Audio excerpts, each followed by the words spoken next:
thanks for joining us today. I'm supposed to remind you guys to please fill out the evaluations at the end of the session. If you want to save yourself some time, just you can circle that, one on the far left right now. It's got a whole bunch of dots underneath that word outstanding. And we'll kind of go from there. Make it easy, get to the chase. All right, jumping right in. This session it's obviously you folks are here for Hyperion EPM, okay? You've got the topic, abstract. The plan was to talk about, is it worth upgrading or not? Oracle, up until 3 days ago, was telling you gotta go cloud, period. As of Sunday morning, a lot of you folks probably already heard the changes, the roadmap, good, bad, and ugly. What it means is guys like myself have at least 13 more years of work ahead of us, which is good, okay? Folks like you out in the industry and stuff, it depends on how bad life's gonna be with the new version changes. Excuse me. So we're going to jump right through. Right off the bat, this presentation is updated as of last night, so everything in here you can download as well, all right? I tend to run these sessions in more of a little informal format. The problem is with a big room like this, it's difficult to kind of do the Q&A on the fly. So at the very end, we'll discuss questions and answers. If we can't get to them all, come see us downstairs or in the hallway, whatever, and we'll be happy to keep answering questions. So really quick, and I'm not here to give a PR speech about myself. Two quick slides about us and myself. Name's Joe Malowicki. I've been with Hyperion now for, this is crazy, 20 years as of this past January. I was actually hired under Hyperion Solutions right after it changed names from IMRS. So I've been around for a couple years. I wear the hat now because it kind of hides this shiny thing up top here now. I hold multiple certifications, hundreds of implementations, literally all over the globe, literally. I seem to be the person getting a lot of calls from a lot of my colleagues these days, which is, I don't know if it's flattering or they're just getting tired of learning things. And finally, for the next 55 minutes, hopefully your best friend. So, jumping right in, about my company, I honestly don't want to talk about me because we have so much information to get through. You can read about us online.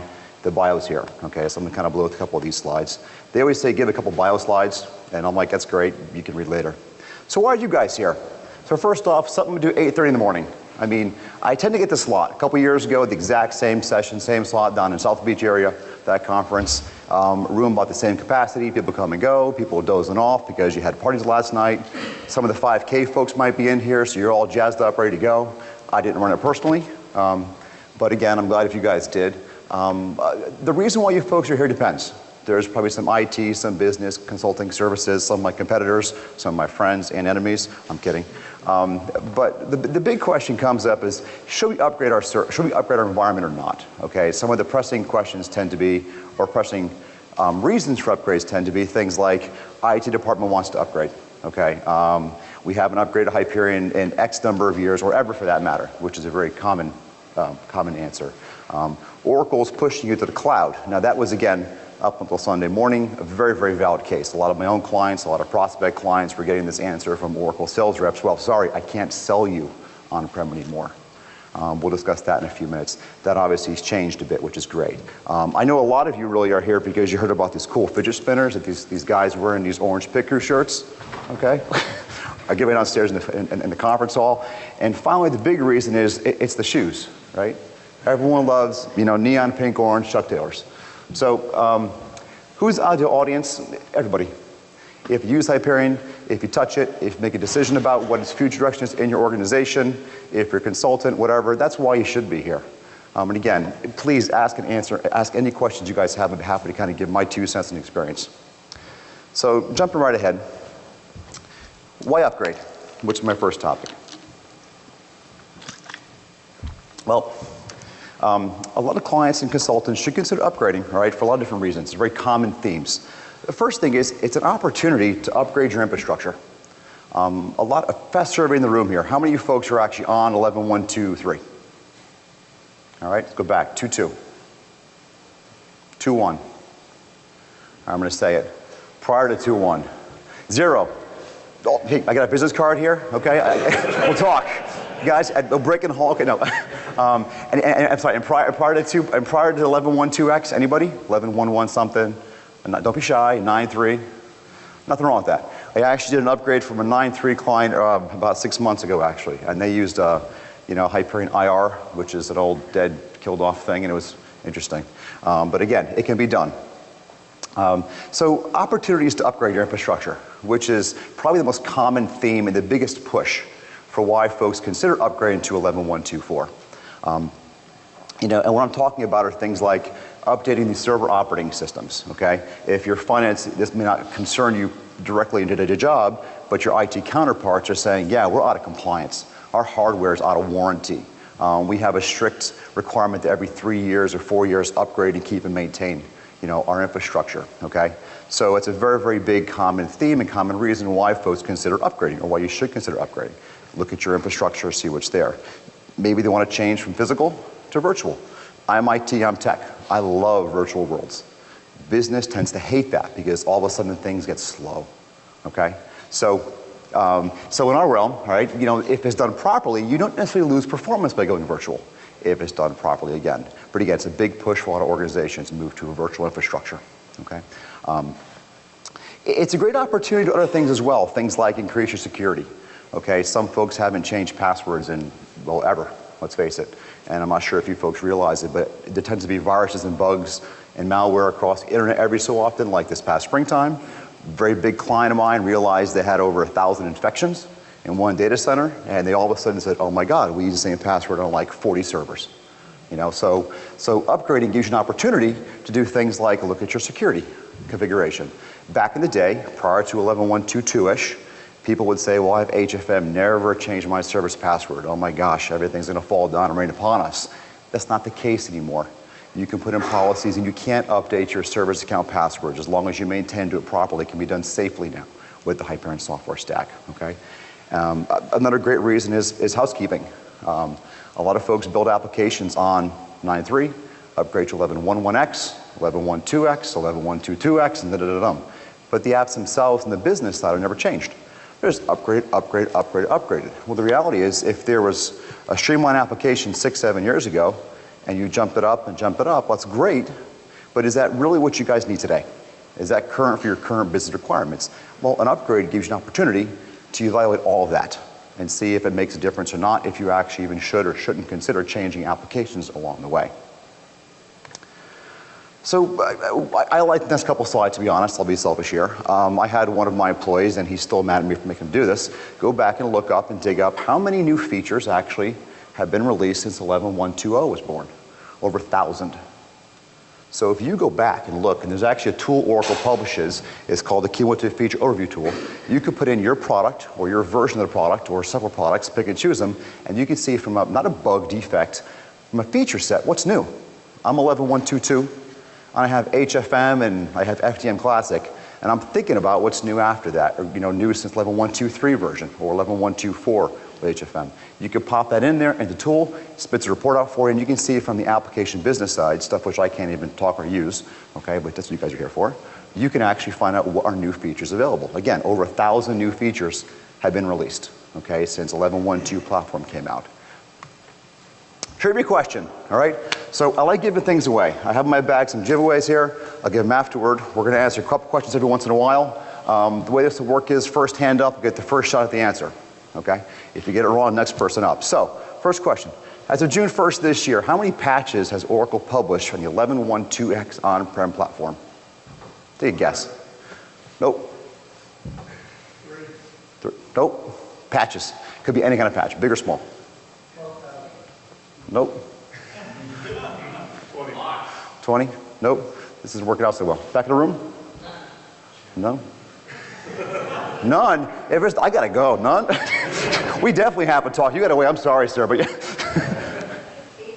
800. Actually, you win. See me after. 779 patches. That's a good guess.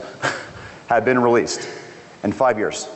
Now, each patch can contain a single defect or bug, or in some cases, hundreds of defects and bugs. So think about the version you're on today. How many patches have you possibly missed in your ecosystem? Are all patches created equal and wonderful? Absolutely not. And there's a couple case stories, a couple actually in the front row here would attest to that. But for the most part, patching is a positive thing. So if you haven't upgraded in quite some time, chances are you're hitting, that's a great picture, huh? You guys kind of sick in the morning watching the cockroach there. There's probably some issues you have in your infrastructure which can be addressed by a possible version upgrade, okay? Another great reason is saving money. Very often we find out in the field and industry that a lot of customers are paying for a lot more than they're using. And Oracle's wonderful, and I can say they because I used to work there. Okay, they love the fact that no one actually looks at their own systems typically and audits how many users do I have using this thing on a regular basis, and how many am I paying for? So, or am I paying for products that maybe are end of life, or am I paying for products I never used? I have a couple clients that are Essbase clients, and they're paying for planning for 3 years now. I'm like, well, what are you doing? I'm like, either pay me to install an upgrade for you that, or get rid of it, okay? So upgrading gives you an opportunity to actually save some money as well. And the idea behind shelfware, don't pay for things you're not using. This one's my favorite. People consider upgrading for, they want more or less IT involvement, okay? What I mean by this is the newer versions of software, every release that comes out, we're now empowering, or Oracle's empowering users, the administrators on the business side, to do a whole lot more with the applications, okay? So less and less requirements to involve IT. On the flip side, you can get more IT involvement without having to have your IT staff trained on what is Hyperion, what is EPM, what is HFM planning, okay? So there's some great information in there and reasons to consider upgrading for those, considerations. This one I love, FDM-EE. If any of you use classic FDM, if you're prior to 11.124, it's a possibility. It was an awesome product, upstream prior to that. But a lot of folks never considered changing or upgrading beyond 11.122 or 2.3 because they were scared of this FDM to FDM-EE conversion process. It's a very real thing. The good news is Oracle's realized this is the pain point, and they've released almost a year and a half, 2 years ago now, some great migration tools for that. So the conversions can be technical in nature, and I'm not trying to minimize my counterparts in the application services world, but they can be a technical upgrade and conversion from FDM to FDM-EE. And if you haven't seen FDM-EE, it's a rock star compared to its predecessor of a product. And I will do a fast shout out. Last year, a very good friend of mine, Bernard Ash, EPM Clarity, he's at a booth downstairs, just happens to be near us with orange, look for me, you'll find him. And he did a great presentation on converting. So it's still on the Audiotech site, and if you have questions about that, all he's doing is living and breathing these things lately. So it's a great reason to consider an upgrade. Last couple things here about why you might want to consider upgrading. It prepares you for the cloud. Now, Oracle's been telling you all along, move to the cloud, move to the cloud, move to the cloud. Now they're saying, you don't have to go if you don't want to, and that's okay. They're also saying if you want to look at our new 11.2 release scheduled for early 2019, you don't have to upgrade as well if you don't want to, okay? So if there's no pressing reason, keep it where it is. 11.122, 2.3, 2.4, if you're on the earlier versions of that. However, it does prepare you for the future direction of Oracle's on-prem and or cloud software, because a lot of times you're going to go through, and as you prepare to change something, you begin to look at what you have today. Again, back to the idea behind if you have stuff in the system you're never using, objects, artifacts, junk reports, whatever, historical data going back for 20 years or 17 years, well, geez, I only care about 5 years of it, right? Well, then guess what? You can probably save some time, resources on your future upgrade by cleaning up things now, okay? All right, another one. I got to bring this out. This is just back to our booth downstairs. Now, if you haven't been to my booth yet, it's okay. I'm sorry, it's kind of a biased question. If you have, you should know the answer to this one. What's the model and color of the Lego car that we're giving away in the raffle this week downstairs? Anybody? Nope. Close. Orange is right. Sorry? Nope. Anybody else? Nope, nope. The Mustang's, well, we'll put the Dodge Charger in the Xbox, but go ahead, yeah? Orange Porsche, there you go. Make sure you see me afterward, yep. I said Lego color and, it's there, model and color. They're both there. It's there. Yep, exactly. All right, both see me then. Okay, so, and I had to do this, it's a selfish pitch here. If you decide you want to upgrade, okay, what are next steps? The first thing is choose the option. There's two methods. And again, I didn't want to give this slide first because it gives away the car. You have what we call the lift and shift, or the sort of new upgrade, right? And you have what's kind of called a lift upgrade, upgrade in place option. And this picture is kind of funny, identifies, first off, it's cool because it's orange, again, shout out here, okay? But it actually gives you a good depiction of what you're talking about. A lift and shift upgrade means net new installation, net new hardware. It gives you time to bring up and get your environment running like a nice streamlined Porsche, okay? And that's wonderful. Me personally, as an IT guy, I love to move forward with technology. However, there's also, and we'll discuss in a few minutes, some risks and rewards over doing that. The other option is kind of called upgrade in place or a lift. take that classic car, classic infrastructure, and just fix it up, soup it up, and upgrade it, okay? So we'll discuss in a couple slides here some reasons to consider the lift and shift methodology first, and then we'll flip over to the methodology. So lift and shift, as we kind of call it in our world, is designed to be a net new installation. Your current infrastructure, we'll call it production, okay? It's never touched. It's going to be there operating business as usual. There's not going to be an outage to it, okay? It's kind of running as it is. This means we actually take and work with you guys to build a new architecture, a new footprint of ecosystem of software, hardware, you know, the infra platform, separate from what you're currently using today. It allows you to do things, again, like true up to the current platform you guys support internally, or what your vendors support, whether it be, you know, Linux OSs, Unix, Windows, whatever, okay? Lift and shift actually gives you minimal to no downtime solution to an upgrade. I know you're like, yeah, okay, it never happens. That's the reality. A lift and shift means we're not touching production. So we literally have to build it up, create the environments, get the applications moved over, yada, yada, and when you're ready and you've tested and validated, you flip a switch internally, right, and point traffic from point A to point B. Now I'm simplifying for this hour presentation, but that's the concept behind it, okay? Minimal, no downtime of your current system. It allows things like parallel close cycles. Folks all the time are like, oh, you know what, I want to save, you know, whatever, I want to save 5, 10K, and I don't want to, you know, pay you for 2 more days at a time. I want to just use upgrade in place. Well, what happens if you run numbers the first month, something goes wrong? You can't, there's no undo button. So lift and shift gives you a lot of security from my perspective to get the best of both worlds, newer software, newer ecosystems, as well as the ability to do things like parallel closes, okay? There are some nuances. It typically helps you uncover things like dust bunnies, other application problems you didn't encounter before, because we're going to pull things out of your current system in a cold state. We're going to find issues maybe you didn't realize were even there before, okay? So there could be some extra work involved in lift and shift upgrades. It does typically, in my mind, require you to do multiple validation processes. I'm IT. You don't trust me as a consultant to say, here you go, hit the keys, guys, use it, all numbers tie out. I'll get your information over. I'll build the ecosystem. I'll make sure it's functional, tested, validated, and data's in there. If you don't go back and compare cell A here and cell A there, listen, that's something you have to bring in your timeline, okay? So lift and shift, again, will potentially require multiple validation processes. Maybe do the repeat, rinse, repeat concept a couple times. On the flip side, upgrading in place, there are some good benefits. It is a cost saver. You're not going to pay as much for the infra resources, okay, to do the work for you. Our time, because we're going to basically be scheduling it and typically compress timelines to do things like avoid long outages. We're going to be working, you know, overnights, over weekends, over weekend breaks to do your upgrades in place.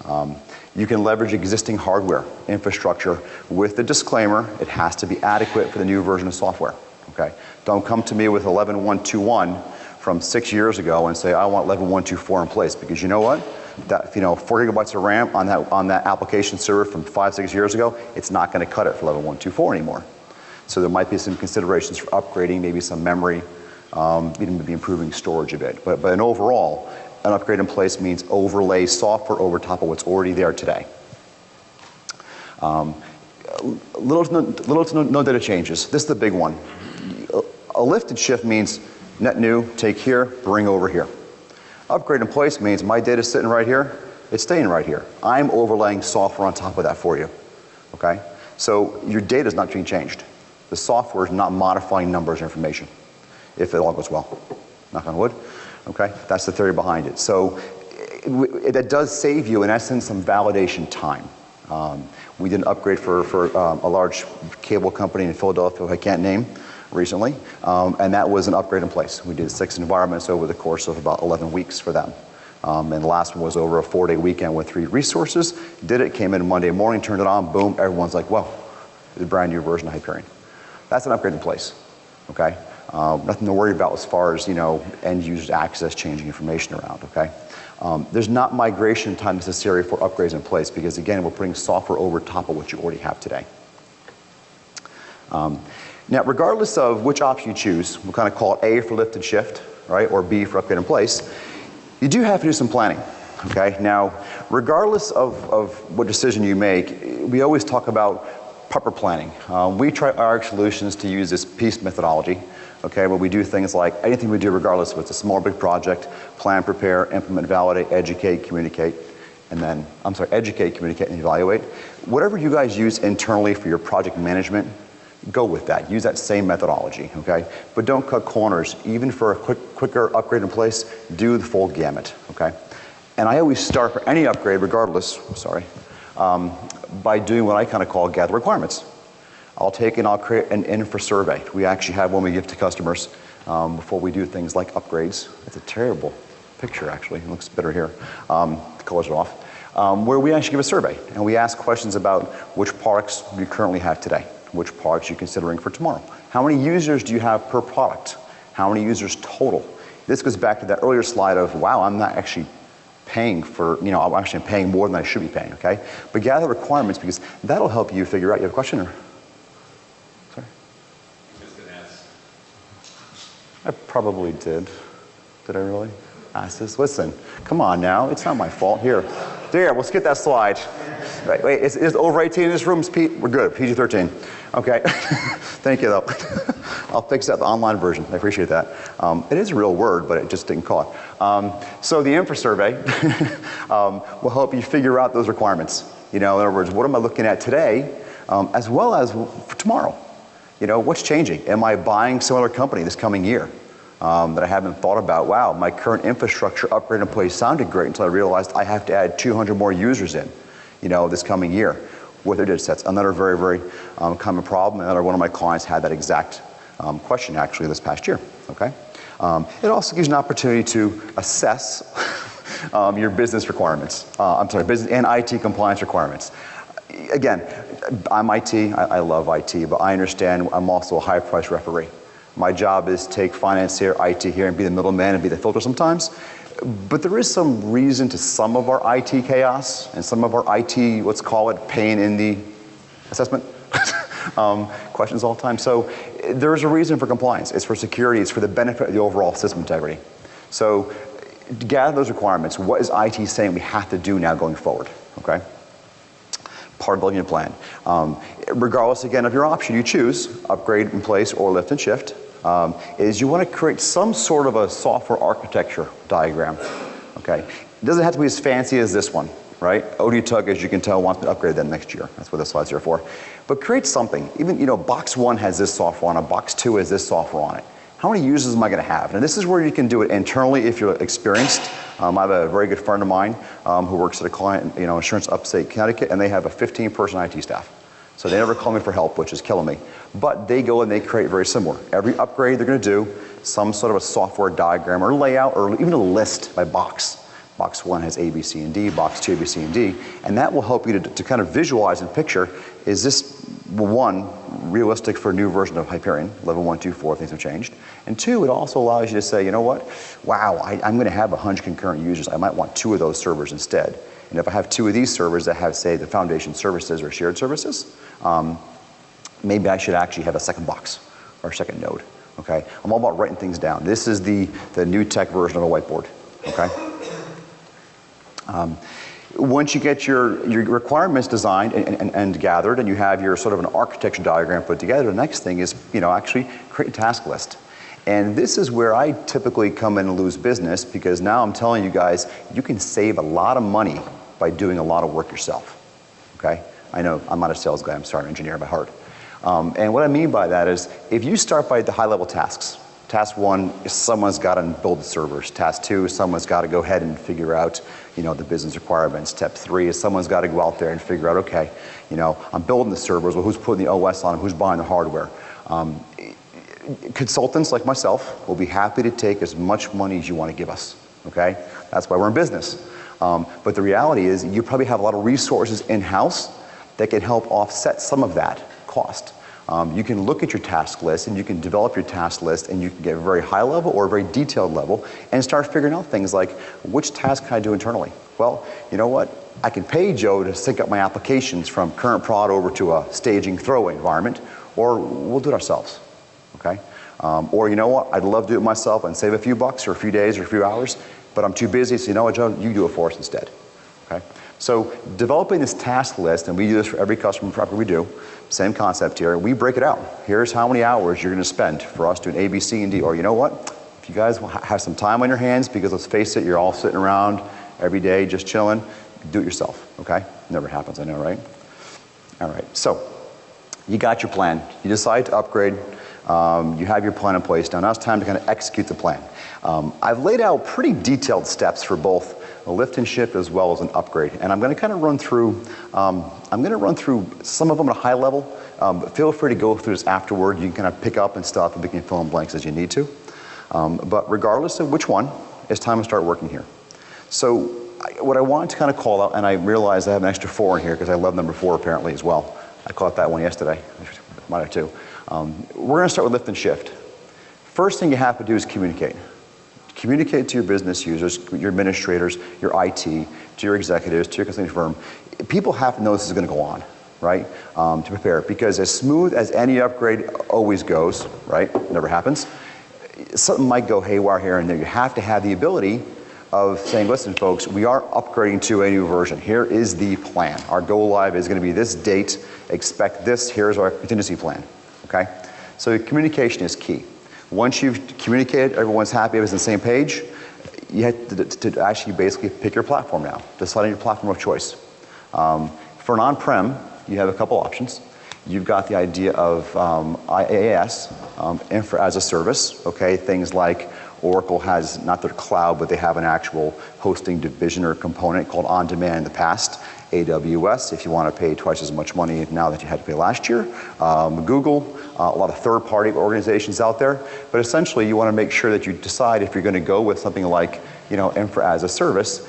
Talk to those folks, make sure you're on target and you understand their technology. If you're brand new, for example, to AWS, it's a beautiful platform. AWS, I swear, just sat back and said, let's make up a new name for every single thing we can, and then have you guys get certified on that to figure out that a snapshot for VMware is not a snapshot for us. That an instance for us is a virtual machine for you. So you have to learn. So don't just pick because it sounds like, hey, they're a great cloud provider. Make sure or hosting provider, make sure you understand their terminology, their lingo, their access information. I will put a little shout out here to my friends at Mercury Technology. You guys might know Eric Helmer. He's been around for a gazillion years. They're down in the hall as well. They actually are probably the only third-party firm I would say go to if you want to do Hyperion hosting outside of one of these big guys, because those guys are Hyperion by heart. So talk to them if you want to. Tell them I sent you. I don't get anything, I promise. I've tried. But again, it's worth chatting with them. You could also go on-prem for hardware. If you do on-prem, that means not on-prem software. It means you guys have in one of your own data centers, someplace in the country or world, the hardware. It can be physical or virtual. But again, pick the platform. And this goes back to IT. Business should be asking IT, what is your preference, IT? And let us think about it. What's the impact if we go virtual versus physical? Don't laugh, Wayne. Okay? So there's goods and bads to both, but it's a conversation worth having, okay? After you, of course, pick the platform, you have to do things like procure it. You have to get the software stood up. The Hyperion build itself has to occur. Nice thing about lift and shift is, and it's that last word on the first number 4 is parallel. Lift and shift means we can do tasks in parallel because we're not taking down your current environments. You could have a firm and your timeline for an upgrade, maybe you think it's 8 weeks, 12 weeks, whatever. We can compress that by putting more resources at it as far as body count. We can actually take those 2 or 3 or 4 or 5 installations that have to occur for your upgrade, and we can do it at the same time. Okay? So there's no reason to sit here and say, well, we got to drag it out. I have to build one environment. I have to do the first 3 weeks. You should validate that for 2 weeks, working back. No. It's not new. It's not being used yet. So we can build them all, have them all sitting there in a standby mode, ready to be accessed. So your timeline went from being this to possibly this, okay, with some good planning involved. Because again, that's net new. The second step 4, which should be 5, this is the first big change when it comes from the upgrade in place, lift and shift, lift and shift. You do need to sync up your current applications if you want to be supported by Oracle for your upgrade. Now what that means is they have every product, some kind of documentation saying if I want to get from an older version to a new version, here's the versions that are compatible, here's how you do it. Okay, it's very vague at best, to be honest. They have a nice chart buried once in a while doc here. So the right way to go from an 11.1.2x version up to 11.1.2.4, right, is to do what's essentially, for net new, is to essentially do what's called a kind of a staged throwaway upgrade in place to some current environment. This is where we kind of cross that middle line here. I'm saying before it's all brand new, there's no integration, but the reality is there is some level of cross-pollination going on here. What we have to do is basically take your current product applications and migrate them to some other place first in your ecosystem. And then we can upgrade those to a down dirty installation of 11.1.2.4 to an 11.1.2.4 migratable compatible format. In essence, if you're a planning customer, your planning app, an 11.1.2.4, you have to migrate that to, say, maybe we'll call it like an old sandbox dev environment not using because it's 11.1.2.2 and everything anyway. And then once you have it over there, you just basically slap over top of that 11.1.2.4, and now we can migrate that into the brand new net new environments, okay? So we kind of call it a stage or throwaway environment. Again, this is if you're following Oracle's best practice recommendations. And I'm not gonna lie, a lot of us out there do this, and a lot of us out there don't do this, because there's a lot of ways it's gonna cat, okay? No matter how you look at it. So, but this is the right way to make sure there's never a question about my applications having full integrity, okay? The next bullet point there is any application tweaks. Well, net new, as I mentioned before, uncovers dust bunnies sometimes. You might find that, hey, you know what, I'm loading in my security and I'm getting for, 45 kickouts and a whole bunch of users. Oh my gosh, my form's not loading, ABC is not loading. Well, if you look at that, you might find that, well, those 45 people have been gone from the company. 2 won the Powerball, one got married off, went someplace the islands, I don't know, what's the company. So you'll find probably some application tweaks that might have to be corrected, okay? When you're trying to do this for the first time to a new 11.1.4 platform, your implementation. So again, it's an opportunity. The nice thing is, I've never come across an application tweak which kept me from actually completing an upgrade. It tends to be the housekeeping. I'll go back to the planning administrators doing one right now for a client in DC, and I said, hey, you guys using this thing called a planet unit hierarchy? Does that mean something to you guys? To me, it doesn't. Well, I saw PUH failed, right? And you're like, yeah, never heard of that one. It's been there for 5 years. Again, junk from years ago. So we can still keep going with the process. But again, application tweaks might need to be performed, okay? Last handful of steps here, needs kind of repetitive. The stage throwaway concept, we don't want to drill too much into that, but just know that this does exist. It is something which has to be contended with as a process. The way you get the applications into your net new infrastructure is off of this sort of down dirty installation of stage, right? Because we're going to use LCM, we're going to use HFM, depending HFM, LCM, or possibly management copy app, okay? So we're going to use the tools Oracle's providing to move data, but we're going to do it from an 11.1.2.4 version of your applications, okay? Number 8 there, or 9, if you count numbers properly here, it's possibly the FTM to FTME conversion. If you have FTM Classic, 11.1.2.4, it's gone. Got to get rid of it, okay? So the conversion has to occur. And again, the last two or three things on there kind of make sense. You're going to perform business validation. You may have to repeat and do some of the migrations again to clean up some more things, but the whole idea here is, within a short time frame, you actually can bring up, with no production downtime, your applications to 11.1.2.4.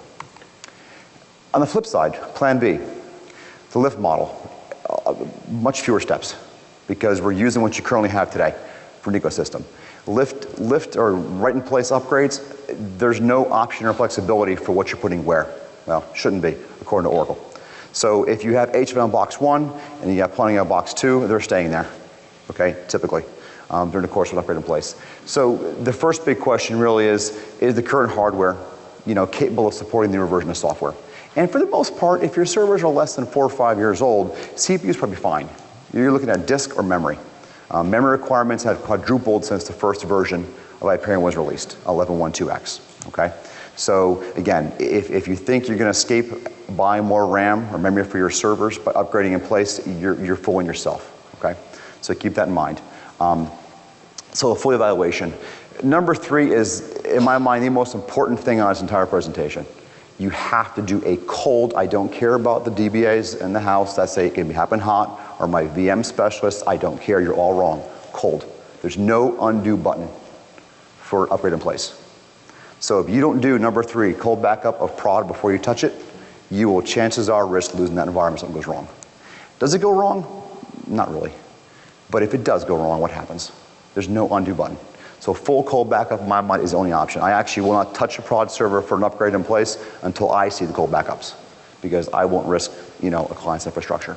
Okay, very, very important. You might have to upgrade the current hardware again, more memory, or possibly even things like, you know, OS patches and whatnot to keep it, you know, current. If it's Windows 2008, patch that thing up now before you start, get it out of the way. Okay. And then you go through the same kinds of steps we mentioned before. You're going to perform your maintenance installation, which is basically an upgrade over top of it. You're going to tune it, patch it, configure it, the whole 9 yards. You still have to do the conversion process. So upgrades in place, it doesn't remove FTM from the picture. It does and doesn't. The software's still there, but you're going to have to contend with getting FTM to FTM be converted. You're not going to escape that. Okay. You cannot use FTM Classic at 11.124, so once you make this upgrade or move to it, that needs to be you know, figured out ahead of time, or migrate ahead of time. And that the cool thing is you can migrate that ahead of time in different environments and move very easily.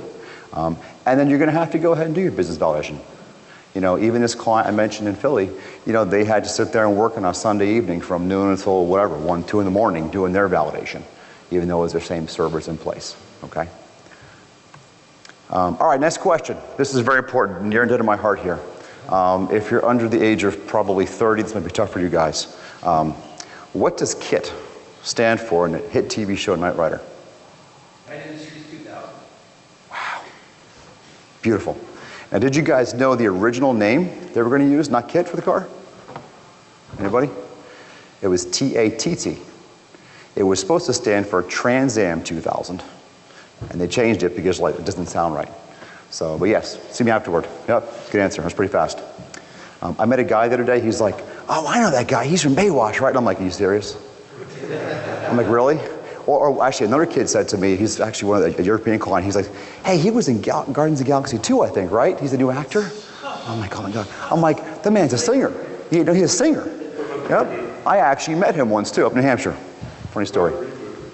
The reboot, yeah, that's right, yeah. That's right, it was a Mustang. I forgot, thank you, Wayne, it's a good question. It's good for next time. So this is usually the big pressing question about upgrading. Can I afford it or not? What's involved?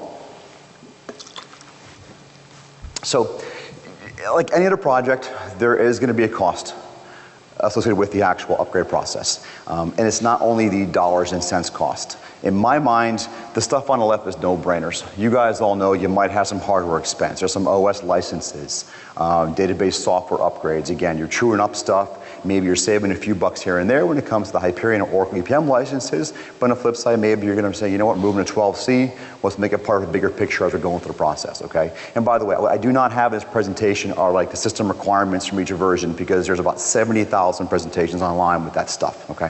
This is more just general information about planning and building upgrade process. Getting comfortable with the situation. So a lot of infra expenses, or could be infra expenses. I love the last one I had there with SSL implementation. Again, I'm IT, I'm the geek. I want things secure. If I can go onto an infrastructure and sniff a password from somebody, that's probably a problem that should be addressed. So SSL is something which, I don't know how many times recently I've heard from different firms, no, we don't need it. And we get halfway through an upgrade or an installation and all of a sudden, oh yeah, we need that. And all of a sudden I was like, oh no, we really need that now. That's for the front row guys. So SSL is something to consider. There's an infra expense for that. It's not free. It's time, but it's also you have to go out there and get certificates and you have to make sure your folks are trained and know how to use this stuff and yada, yada, yada. So the consulting expenses, you get infrastructure. Again, selfishly being a tech firm, you know, I'm all about that first point, right? But there also might be some application functional services needed for an upgrade. Again, tweaking the apps and modifying things, okay? But even more so than the dollars and cents piece of it, it's the right side, which I know for the folks in this room is the biggest problem. It's your time. Time is money, and everybody has day jobs to contend with, right? So you have things like your planning, the production outage time to coordinate, your testing time, training time, documentation time. So that information, that's a very real cost. You don't want to forget about this, the fact that it may not be a dollar or capital expense, but it's still going to be your time or your team's resources and their work hours to perform these things, which will cut into other projects possibly, okay? So I want to put this up here, and again, this is where it's funny. Again, I'm not the sales guy here. This is an actual true estimate for a customer that we gave, right? It's a small environment. You know, they had about 100 users, give or take, and they had a planning Essbase implementation. The scenarios, they had a 3-server environment. They had a web server, a planning, a foundation server reporting. They had a planning server, an Essbase server, and a relation on the back end. And they say, what's going to cost us for upgrade? What are our options here? 2 environments. They had dev and prod, no test in this case. And we let it out for them. And this is actually what we quoted them. We quoted them 15 days to do, 5 days per environment to build, 3 days to upgrade the apps, and 2 to migrate to a new environment and test and validate. So looking at here, a 15-day total effort for what I kind of call a net new installation for this particular customer. On the flip side, we came to them and said, all right, here's the opposite. Well, give us the option 2, which is upgrade in place. What are we looking at here? You can see it's pretty clear. They could save up to 3 days. That's some serious money, okay? Especially for a smaller firm on services, if they went with the upgrade in place. Now, they ultimately chose to go with net new because of that big bullet point of downtime. They did not want to take downtime for production. Totally fine. So you can take this and kind of go with the mentality of cost of scale. Upgrades in place might save you some dollars and cents, on the front, but on the back end stuff, you're going to have some other things you're trading off. Again, that time allocation. Question? Absolutely. This customer didn't have that. Making that move, and this is what I was saying, it's definitely not as scary as it used to be. I'm actually in the middle of one right now for a government, a client down in DC we're doing right now. And they have a planning application, 3 different applications, and they're all FDM Classic. So we're converting those as we're doing the process for them to upgrade right now. And to be very honest, I actually brought an app firm in for the actual Python or Python script conversion process. That's the trickiest part. So FDM to FDMEE, the headache piece of it comes in, it's if you have custom scripts or if you have a ton of locations. People were location happy, and I'm talking app guide, and don't laugh at me, okay? But people were location happy in FDM Classic. This customer had 130 locations. And now we're like, listen, you need like 3, 4, maybe 10 tops in reality. So there's some time involved for cleanup on their side. But the technical pieces, I can tell you, was literally a day per application for me. That's all it took. So you're not looking at, and they had a lot of custom scripts. Now again, I didn't rewrite the scripts for them. That we did a couple for them, gave them a baseline, they're on their own and doing it themselves. So you can actually get away with that conversion pretty cost effectively. Again, if you don't mind doing some work yourself. If you want to source out the work, you're going to get a lot of stuff. That's why I mentioned Bernard, EPM Clarity. They're just gurus at these conversions. I mean, that's all they do for the past year, nonstop. So if you do the list, you're looking at 12 days downtime for production? Well, that was 2 environments. So what we're looking at really here was about 5 to 6 days per environment for this client this size. Okay. And again, the reality is, like I said, this one we did on this cable company on the Philly area. Again, you all know who they are, but I can't mention the name though. They actually had 11 servers. So we did it over the course of a long weekend for them. But we did it 3 times prior. So we built it up, we staged it, tested it, did it on low environments first. And that's how usually the upgrades in place will go. Multiple environments, practice. Take a lower environment during business hours, not being used.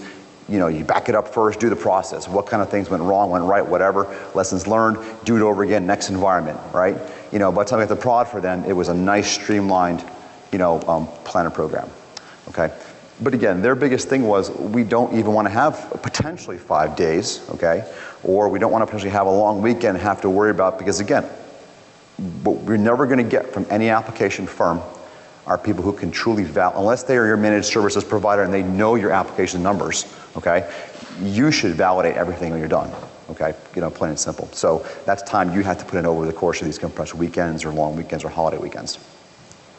But, yep. Downtime for user accessibility. So if you go to the first option, which is net new, it's nothing. Because you're making a cutover at some point, which is typically going to be a URL change, right?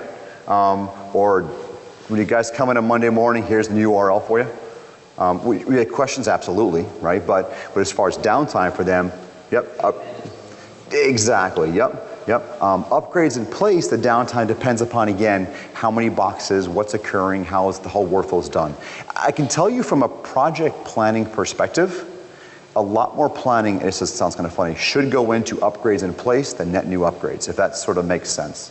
Because you're touching and you have to coordinate, again, business user, administrator, or even automated systems. Folks forget about, wow, I should care of my admins and my business users, end users. Dang, what I forgot about? We run 14 routines overnight that occur. Oops, have to test those things now too. So that's the kind of stuff which is a lot more coordination and effort, and that's what upgrades in place. Typically you see from a services perspective, my task is compressed, right? But what, again, from a high level, small petition, from your task might actually have grown a bit, okay? Again, can I afford this? And I discussed a lot of this anyway. The biggest thing on this slide really is this. 11.124 was designed from the infrastructure perspective to be a technical upgrade release, okay? It was honestly designed to take away a lot of the application requirements that were there in the past. 11.121, 11.122, what was the big change that occurred then? You guys remember? If you're planning customers, business rules, right? Business rules were there, business rules prior to 11.122. 11.122, oh, they're gone now, gotta be Calc Manager. So that was one of the biggest headaches for a lot of folks that didn't want to move to 2 back in the day because they didn't want to rewrite their business rules in Calc Manager. Okay, so 11.124 has been designed for 2 or 3 versions now to handle all this stuff for you, or the bulk of this for you. Now, can you afford this? I think the answer is you probably can see there's some good reasons you might want to consider upgrading. The bigger question is, can you not afford to upgrade? All right, the first one here is Oracle's ending support for many older versions. Again, this slide's a little bit tweaked now because it has changed a lot of the timelines, right? We have 11.1.2X platform we now have is 2020, I believe it is now, right? So 2 more years out of that. I was sitting back smiling, heard that Sunday morning. 2019 coming out for a new version, again, 13 more years and work for myself. The bigger reason to consider upgrading is this. If you have ever, anybody called tech support in the room? Anybody ever? Hyperion tech support? Raise your hands. Let me see hands. Who's called tech support? That's what I figured, right? The seniority of the person you spoke to, probably less than 2 years is the reality. I used to work at Oracle and Hyperion before that. When I was there, I was on support for 10 years, right? And I was the young guy in the room back then. So tenures dropped dramatically over the time, which means the knowledge level has dropped dramatically. They're not fantastic resources, and there's a lot of good people there. The problem is there's no experience behind them. So if it's not in the knowledge base, which you guys can search 3/4 of that anyway as a client directly, they might not have the answer. Or you're going to be pushed from here to here to here. Newer versions, 11.124, you'll have the first answer. The first thing is what? Give me your logs, okay? Which is this anyway for install for 2 weeks. The second thing is, what patches you on, right? You haven't upgraded yet. By patches. Why are they saying that? Well, we're not really sure because we haven't answered for you yet, okay? So the tenure, it's kind of crazy. Now, this is sort of funny. A good friend of mine, I can barely read it here, he actually put this ticket, this is a real snippet from a real ticket here. He put a ticket in, okay? His question was, can you please provide me the database, schema table layout for HFM, right? It's a general question, yes, information, please provide it for me, Doc. And their answer was, unfortunately, this is not supported. What does that mean? Literally, he found out this person had no clue what the back-end table structures were. They didn't know how to research. So, not knocking the resource on the phone or the engineer, they just didn't have any tenure experience with this information or how to get it, so. But you get to escalate these things. Eventually, and this is why you guys can't see it, but I used to have a full head of hair, okay? It's when I used to work there. Now that I'm gone, I have to call myself a lot of times. I'm like, all right, who's around? Who can I Skype or IM or text? Who's on my Amazon gift card list? No. All right. Another big thing is, can you not afford to upgrade this stuff, right? And I know we're running out of time here. I apologize. What do you do if Hyperion goes down? What's your safety net? It's critical for you guys today. This is not a DR conversation, but it's something to consider. You have to kind of look at, across the board here, can you afford it or not? All right, very important. Any questions? Go ahead, yeah. So I'm looking to upgrade from 11.1 to 2.0. So what's the plan that you wait for 11.2? If you don't mind, could we talk after about that one? Because that's a little more of a blurred out question, and I can kind of run through the sequences for you. Okay, yeah, well, definitely, because that one's like good 3 or 4, yeah. Or even later on this afternoon. Definitely come see me. Definitely come see me though, okay? And come see me if you're hat to it, for your prize too, all right? Afterward, all right? I'm wearing orange downstairs. You can't miss me. Really quick here, trivia question. Which one of these is not a major cloud platform? B. IBM Deep Blue, correct. What's Deep Blue? Anybody know what Deep Blue is? Exactly. That was the computing system IBM created. Actually, was the first time a computer beat a human in chess. Was the one. Okay. All right, good. All right, so the last handful of slides is about the cloud stuff. Now, the big thing about the cloud is this, right? It's here. It's not coming anymore. It's here. Let's not fool ourselves, right? If you're a Microsoft Excel user, they've been pushing, Office 365 now for almost 4 or 5 years now, okay? Cloud computing is here. It's not going to go away. And there actually are a lot of great reasons to consider moving to the cloud, okay? And people are like, what? Your infrastructure. Cloud means I have no job, okay? And I'm okay, I can retire at some point. But the reality is this, okay? Cloud computing, it's not like it was on the left years ago, Here you have a data center from way back in IBM, and here's Google's today, right? Cloud computing, a lot of information on here. Cloud computing, it's where things are going. It's not a new concept. A cloud computing solution is someone else's computer. Everyone says it over and over again. That's the reality. We used to call these things mainframes back in the day, okay? Same thing, full circle here, circle life, guys. So you're not gonna escape it, it's inevitable. When you go to or don't go to, it's the big question. What's important to understand about cloud computing is this. Cloud computing-based applications are not the same thing you have on-premise today. By design, they can't be, okay? Oracle tried this, planning, budgeting, cloud services when it came out, 3, 4 years ago now, something like that it's been already, okay? Was not Hyperion planning on-premise, okay? You can't, because you can't take something designed for a single server or a single ecosystem and make it multi-tenant without redesigning the software. And Oracle learned that the hard way after about 2 years. They said, man, this is not working out. We got to rethink our whole architecture, okay?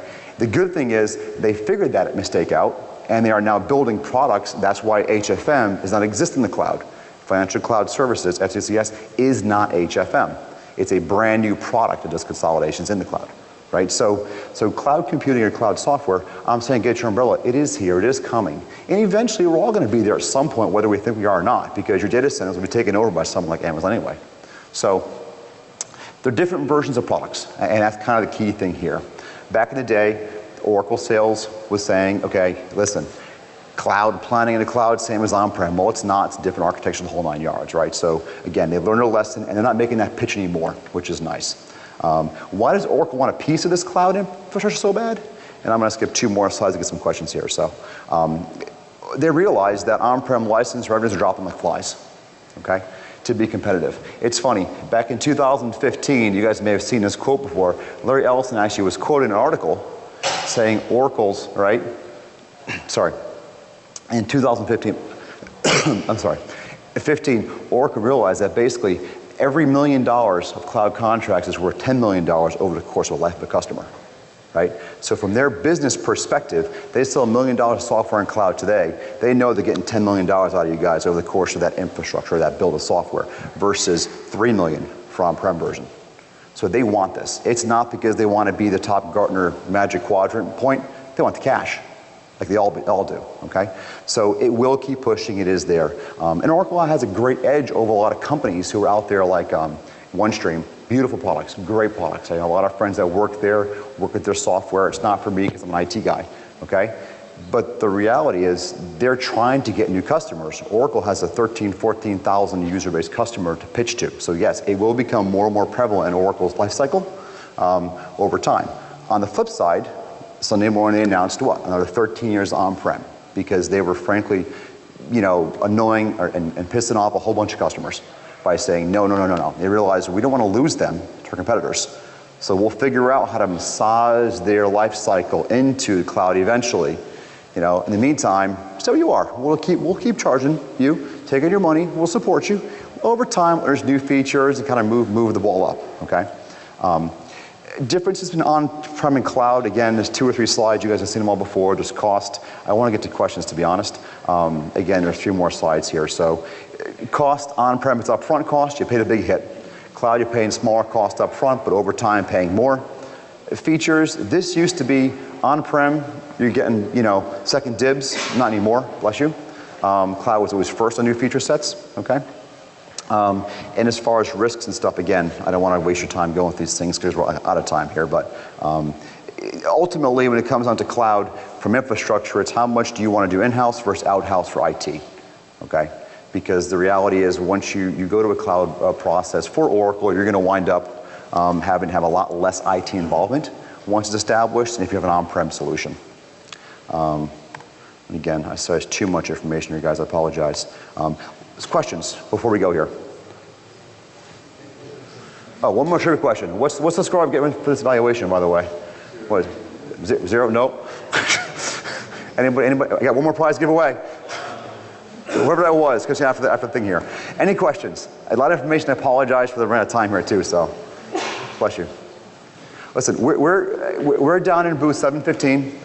We're here tomorrow until 2 o'clock.